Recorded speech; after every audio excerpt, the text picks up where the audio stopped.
Monsieur Diallo, je vous présente toute ma compassion. Merci.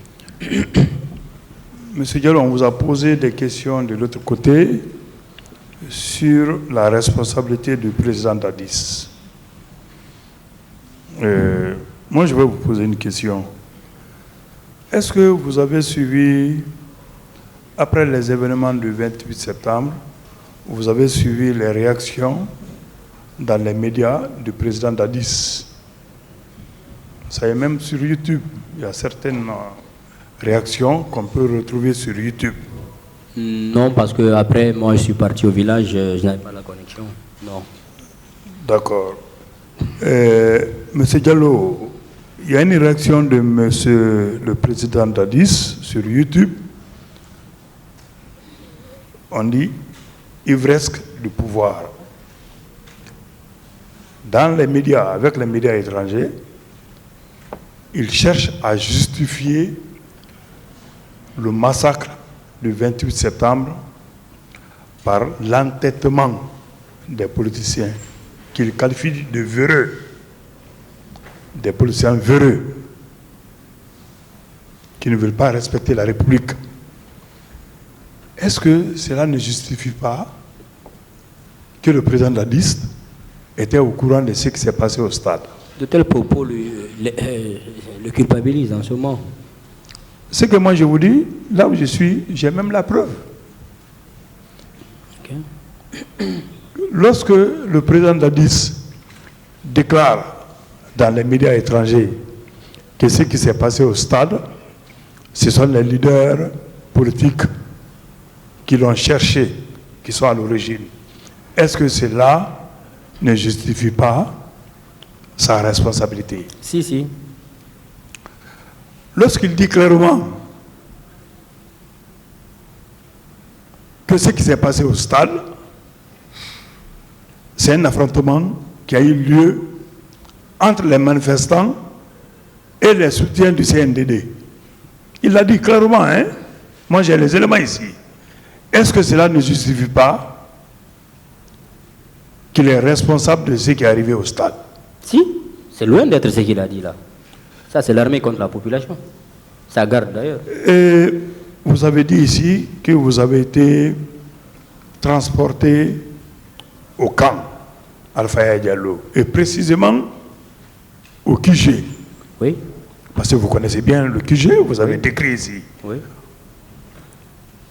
Le QG du président Moussa Dadis, un camion militaire rempli de jeunes gens. Est-ce que cela peut se passer inaperçu? Ça ne peut pas se passer. Ça ne peut pas passer inaperçu. C'est impossible. Vous avez dit ici qu'il y avait des officiers, d'autres militaires qui ont vu cette scène. Oui. À supposer que le président Dadis n'était pas informé. L'homme le plus informé d'une nation, c'est le président de la République. Oui. Vous avez passé toute la journée au camp militaire, au QG, puis au siège des antidrogues. Le président Dadis, s'il était vraiment un chef qui a la maîtrise de son pouvoir, il a dit ici qu'il avait son service de renseignement, c'est lui qui l'a dit. Est-ce qu'il n'était pas informé? Non, les gens qui ont fait ce sale boulot, ils ont bénéficié de son quitus, c'est évident. Le président de la République, il n'est pas n'importe qui.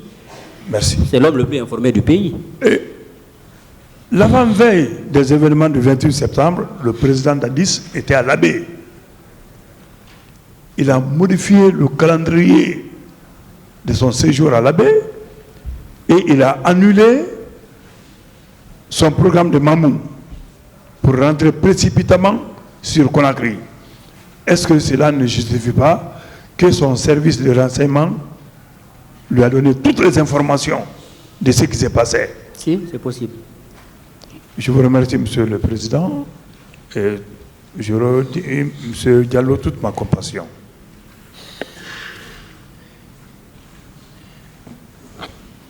Merci, Monsieur le Président, honorable assesseur, de m'avoir passé la parole. Monsieur Diallo, vous avez porté plainte contre qui dans cette affaire? Contre les autorités d'alors. Le président de la République et toute la hiérarchie militaire. Qui était le président de la République? Capitaine Dadis Camara. Merci, je poursuis. Lorsque vous aviez vu le colonel Keboro, était-il seul ou en compagnie de ses hommes lourdement armés? Il était en compagnie de ses hommes. Lourdement armés? Bien sûr. Est-ce que le colonel Moussa Keboro Camara, en tant que secrétaire d'État à la présidence chargée de la lutte contre la drogue et le grand banditisme, avait-il pour mission d'aller au stade pour sensibiliser les manifestants? On n'y vendait pas de la drogue. Ce n'était pas son domaine d'activité. Est-ce qu'il y avait des grands bandits au stade ce jour-là? Il n'y avait que des militants désarmés. Et les trafiquants de drogue? Non, il n'y avait personne d'entre eux là-bas, à ma connaissance. Donc rien ne justifiait sa présence ce jour-là au stade, si ce n'était que de réprimer les manifestants. À mon avis, oui. Est-ce que pour assurer le maintien d'ordre, les gendarmes avaient besoin de venir au stade avec des armes de dernière génération? En premier ressort, c'est la police qui devait être là.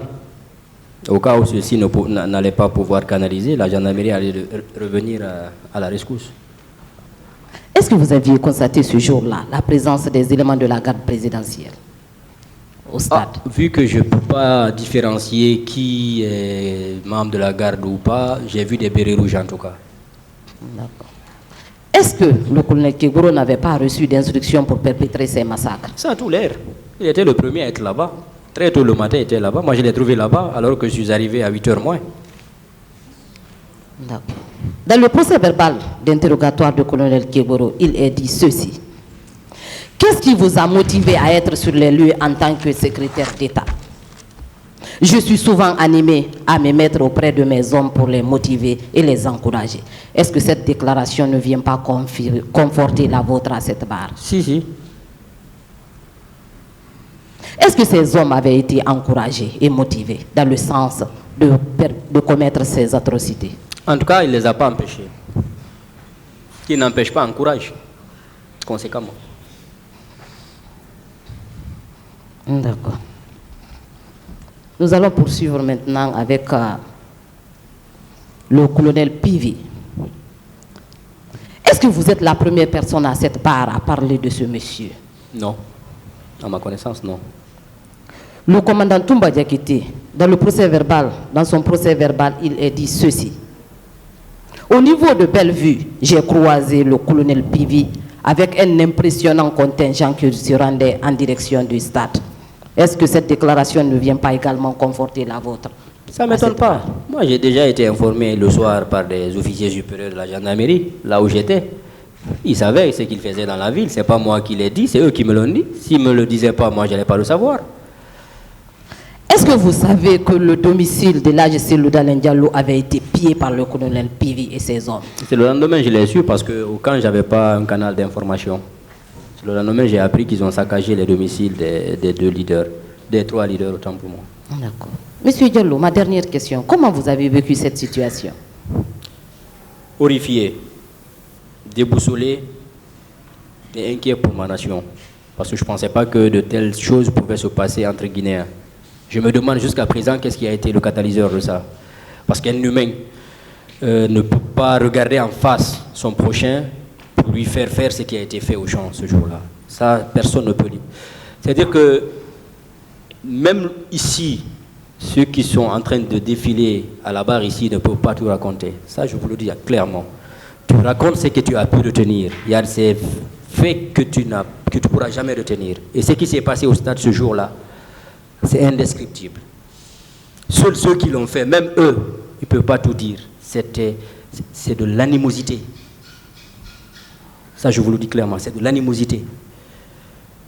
Je ne peux pas comprendre qu'un Guinéen prenne un couteau, regarder en face de lui un autre Guinéen, le poignarder à satiété, à gaieté. C'est sans remords, c'est impossible.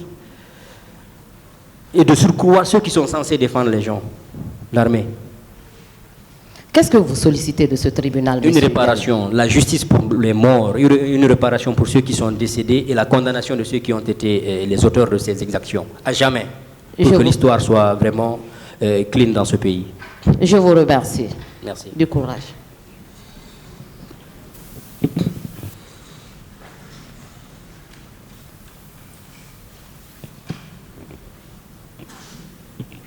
Je vous remercie, Monsieur le Président, Messieurs les assesseurs. Monsieur Diallo,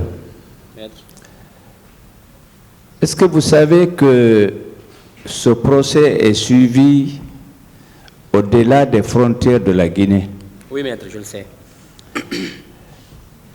Monsieur Diallo, est-ce que vous savez, je voudrais vous poser des questions techniques, parce que pour moi, cette juridiction constitue une tribune pour rétablir des questions de droit qui ont été posées par la défense. Monsieur Diallo. Oui, maître. Est-ce que vous savez, parce qu'on vous a reproché, que vous avez attendu 14 ans pour vous constituer partie civile? Est-ce que vous êtes averti, parce que vous êtes juriste, que même au niveau de la cour d'appel, parce que je suis convaincu, moi en tout cas, après la décision, lorsqu'il y aura appel, est-ce que vous êtes averti que la loi vous permet de se constituer devant la cour d'appel? Oui, je le sais. Avant les réquisitions du ministère public? Bien sûr. Donc il fallait rétablir ça, parce que c'est une tribune, il faut informer nos citoyens qui ne connaissent pas ces questions techniques. Deuxièmement, je voudrais vous demander, je ne vais pas utiliser l'expression de mon confrère, que vous avez dit des contre-vérités. Le mot qu'il a utilisé, moi je ne l'utilise pas, en disant que vous êtes journaliste alors que vous êtes juriste. Est-ce que vous savez, ou vous vous rappelez, comme vous êtes juriste, que quand vous êtes dans l'état de nécessité, vous pouvez commettre une infraction? Est-ce que vous savez cela? Je le sais, même en islam, c'est permis. Bien. Est-ce que vous vous rappelez de la femme de cette jurisprudence, de ce précédent, qui a pris une miche de faim parce que ses enfants avaient faim? Vous savez cela? Oui. Bien. Est-ce que vous connaissez le précédent historique des événements de janvier 1996? On a fait signer un document, que son âme repose en paix, le général Lansana Conté. Il était dans l'état de nécessité pour signer afin qu'il obtienne sa liberté et qu'il récupère le pouvoir. Vous vous rappelez de cela? Je faisais la 9e en ce mois. C'est pour vous dire, vous n'avez commis aucune faute, vous n'avez pas dit des contre-vérités. Bien. Est-ce que vous connaissez qu'en matière de crimes de masse, comme la première, la deuxième guerre mondiale, etc., il est extrêmement difficile, voire impossible, de reconnaître les exécutants, parce qu'ils sont nombreux, ils sont en tenue. Est-ce que vous pouviez reconnaître, identifier facilement ceux qui vous ont torturé au camp Alpha Yaya? Pas du tout, parce que si tu es sous pression, Très bien. Tu ne possèdes pas toutes tes facultés morales. Très bien. Monsieur Diallo, en matière de crimes de masse, on recherche les chefs hiérarchiques d'abord. C'est cela. Est-ce que vous savez, il y a des précédents en Afrique? Est-ce que vous connaissez quand même Charles Taylor? Vous connaissez son histoire? Au-delà de l'Afrique, allons en Serbie, Slobodan Milosevic. Très bien. On vous reproche que vous n'avez pas fourni des preuves matérielles. Est-ce que vous êtes averti, vous avez appris ça, le B.A.B.A. en droit, en procédure pénale à la fac, qu'en matière pénale, il y a des preuves au-delà des preuves matérielles? Bien sûr. Très bien. Est-ce que vous êtes averti, parce que c'est technique, que les dispositions de l'article 597 du Code de procédure pénale du 26 octobre 2016 a prévu qu'on peut prouver l'infraction, délit, contravention, crime par tout moyen? Est-ce que vous êtes informé de cela? Oui, bien sûr. Très bien. Est-ce que vous savez que dans ce même code, d'ailleurs, la preuve la plus importante qui contient 22 articles, c'est la preuve par témoignage. Donc en matière pénale, c'est par tout moyen. Je voudrais terminer. Est-ce que vous avez suivi François Lunseni Fall? Partiellement, oui. Très bien. Est-ce que vous êtes d'accord avec François Lunseni Fall que les événements du 28 septembre 2009 et les jours qui ont suivi, ce sont des crimes contre l'humanité? Absolument. Je suis d'accord avec lui. Très bien. Monsieur Diallo, vous avez parlé de hiérarchie. Mais quand on parle de hiérarchie, après le chef de l'État, il y a beaucoup de hiérarchie avant d'arriver au niveau du colonel Tchéboro, du capitaine, du commandant Toumba Diakité. Je voudrais vous poser la question, la dernière. En principe, au-delà des 11 accusés, en principe, d'autres personnes, haut gradés, civils ou militaires, etc., doivent en principe être là, oui ou non? Oui, beaucoup d'ailleurs. Je vous remercie. Je vous remercie, Monsieur le Président, Messieurs les assesseurs. Monsieur Diallo, Oui, maître. juste deux questions. La première concerne les opérations de ratissage. Savez-vous que ce sont ces opérations et les tortures qui ont suivi, qui ont donné le qualificatif exact des massacres du 28 septembre et les jours qui ont suivi? Oui. Savez-vous également que vous n'êtes pas le premier, certainement pas le dernier, à indiquer l'existence de ces opérations et que ces opérations constituent également une manière d'effacer les preuves? D'ailleurs, j'exhorte la Cour à rassurer les gens, à venir témoigner. Il y a beaucoup de choses à dire autour de cet événement. Je vous remercie.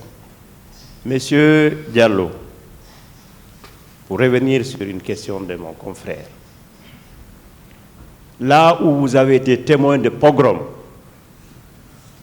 est-ce qu'on peut raisonnablement vous reprocher d'avoir fait usage de stratagèmes pour sauver votre vie d'une mort certaine? Ceux qui me reprochent de ça auront fait plus que ça. Et auront dit plus que ce que j'ai dit, moi. Je suis sûr. Monsieur Diallo.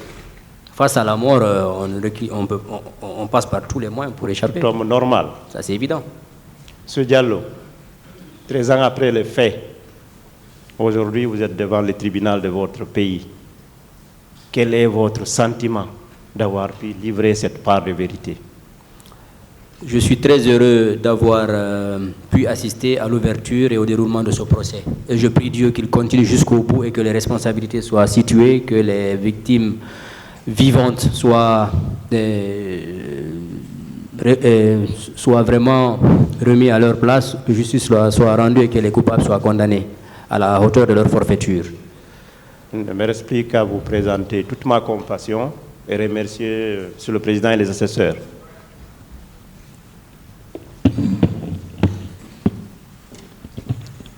Merci, M. Diallo. Merci, Monsieur le Président et Messieurs les assesseurs.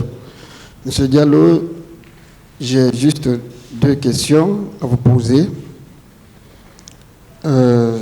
Vous étiez au stade, vous avez vu les opposants à la candidature de capitaine Moussa Dadis Camara qui manifestaient.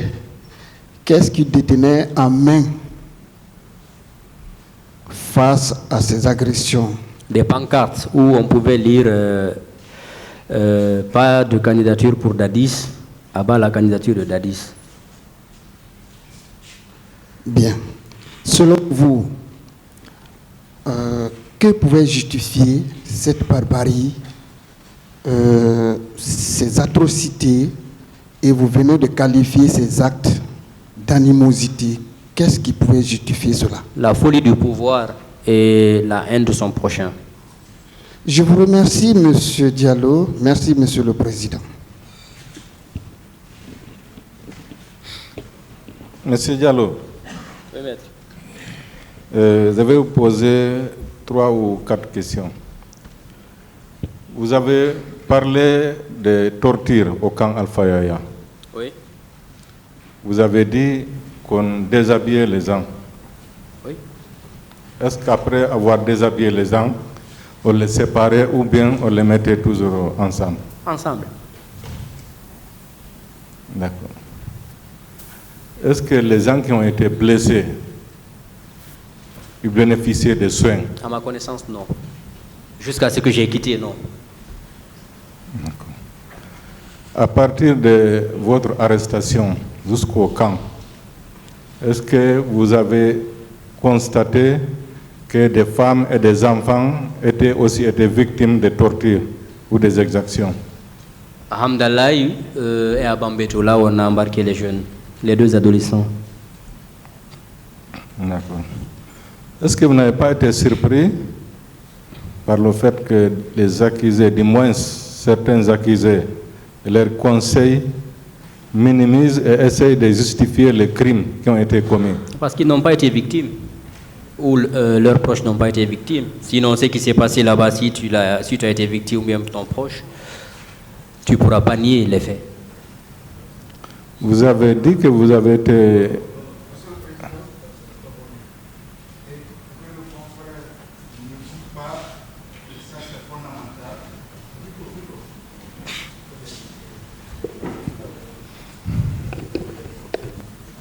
Monsieur le Président,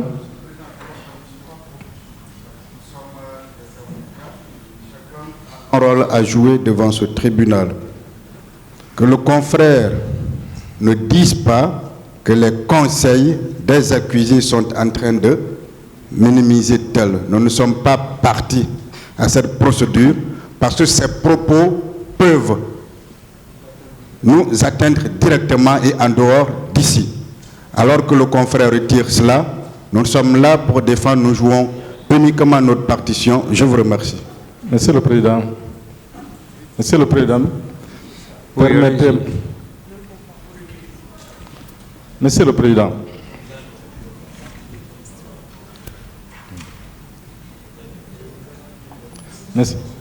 Monsieur Diallo, Oui. vous avez été au stade très tôt. Voilà, je pensais que vous vouliez répondre à ce qui a été dit par votre confrère de la Défense. Bon. Voilà. Donc, comme il l'a dit, ne personnalisez pas les questions, s'il vous plaît.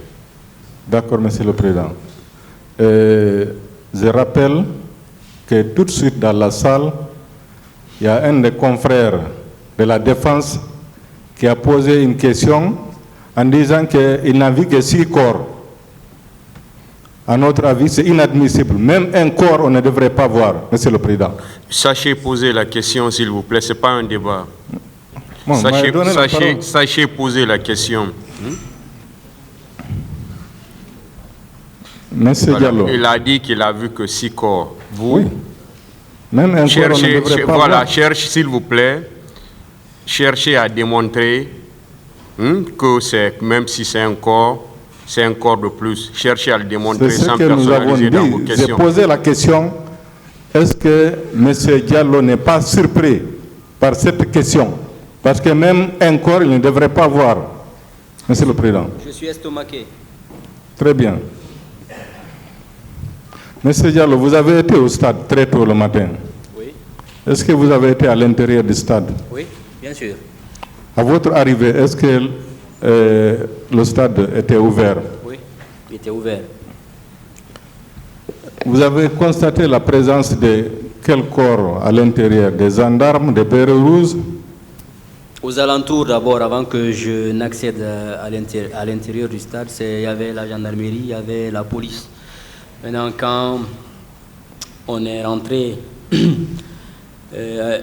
un moment après, les bérets rouges sont rentrés avec des civils qui avaient des armes. On a fait état des miliciens. Oui, bien sûr. Est-ce que vous avez constaté la présence des miliciens? Oui, bien sûr. Bien sûr. Je vous remercie, Monsieur le Président. Même dans le bus qui était au Carrefour Concasseur, ces gens-là étaient dans ce bus. S'ils avaient des maillots Chelsea. Merci, Monsieur le Président. Monsieur Diallo, j'ai quelques questions à vous poser. Vous avez dit ici que certains gendarmes vous ont déclaré de faire attention à vous et de ne pas sortir parce que vous risquiez d'être arrêté ou en tout cas abattu par le colonel Claude Pivy, oui, ou les hommes du colonel Claude Pivy, et qu'il y avait un ratissage qu'il faisait. Oui. Monsieur Diallo, vous savez que vos propos là ne sont pas surprenants parce que Monsieur Claude Pivy a déclaré dans son procès verbal que Monsieur Moussa Tchegoro Camara a été envoyé au stade pour assurer le maintien d'ordre. Donc, lorsque vous avez l'information selon laquelle des hommes de Monsieur Moussa Tchegoro Camara vous donnent l'information que votre vie est en danger en sortant, est-ce que cela n'explique pas une certaine entente stratégique, une coordination autour du président Dadis Camara? Ça corrobore de manière pratique sur le terrain. Monsieur Diallo, on a minimisé les drames ici dans cette salle. On vous a dit que vous étiez sorti de là et que voilà, ceux qui étaient morts par bousculade. Comment vous ressentez cela? C'est choquant. C'est choquant. Et inimaginable. Et irresponsable. Moi, je vous donne un exemple, Monsieur Diallo, qui n'est peut-être pas directement lié à notre pays. Monsieur Diallo, 27 ans après, à Londres, en 2016, il y a eu un drame dans un stade, alors que c'était simplement des supporters de Liverpool qui jouaient. Avec votre permission. S'il vous plaît, laissez les débats continuer. On ne peut pas continuer comme ça. Monsieur le Président, j'ai entendu quelque chose. Laissez les débats continuer, s'il vous plaît. Je voudrais attirer votre attention là-dessus. Vous n'avez pas la parole. Continuez. La partie civile me traite d'irresponsable. Et vous laissez passer ça? Merci, Monsieur le Président. Monsieur le Président, j'attire votre attention là-dessus. S'il vous plaît, aucun nom n'a été dit ici. Si, il a dit, s'il vous la plaît, question a été posée par rapport à ça. Vous laissez les débats continuer, s'il vous plaît. Non, Monsieur le Président, je porte vous à laissez votre les attention débats continuer. La partie civile a déclaré ici que ma question était irresponsable. Vous n'avez pas la parole. Hein. Alors que je posais une question, je faisais mon travail. C'est tout. Vous avez fini? Vous avez fini? Ça ne peut pas continuer comme ça. Il faut qu'on se respecte. Ça ne peut pas continuer comme ça. Il faut qu'on se respecte. Vous avez fini de poser vos questions. La partie civile est en train de poser les leurs. Vous ne pouvez pas intervenir à tout moment pour troubler l'audience. Ça ne peut pas continuer comme ça. Il faut qu'on se respecte. Continuez, maître. Merci, Monsieur le Président. Monsieur Diallo, vous disiez que minimiser les bousculades était quelque chose de choquant.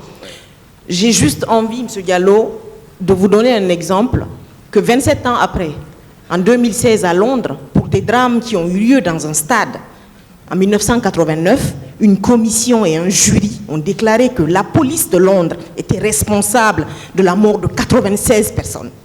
27 ans après. Donc, je suis entièrement d'accord que vous ressentiez un choc du fait qu'on dise que certains étaient morts par bousculade. Ils sont morts par bousculade parce qu'on a créé la bousculade et la débandade.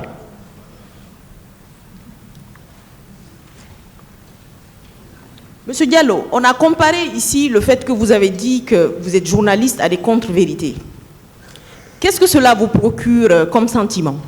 C'est ridicule même, parce que toute personne qui est face à la mort, si tu sens que ça c'est la mort, tu vois la mort en face, ou celui qui est censé te donner la mort, tu feras tout ce qu'il te demandera de faire. Mais moi, je vous dirais tout simplement que lorsqu'on met dans la balance, vous, la contre-vérité que vous avez utilisée ce jour-là, et le fait que certaines personnes ont disparu à jamais parce qu'on n'a pas eu accès à leur corps, je dis tout simplement que votre intelligence vous a peut-être sauvé ce jour-là. Oui, bien sûr. Et M. Diallo, l'occasion m'est offerte aussi de saluer votre courage et votre résilience. Je vous remercie, Monsieur le Président.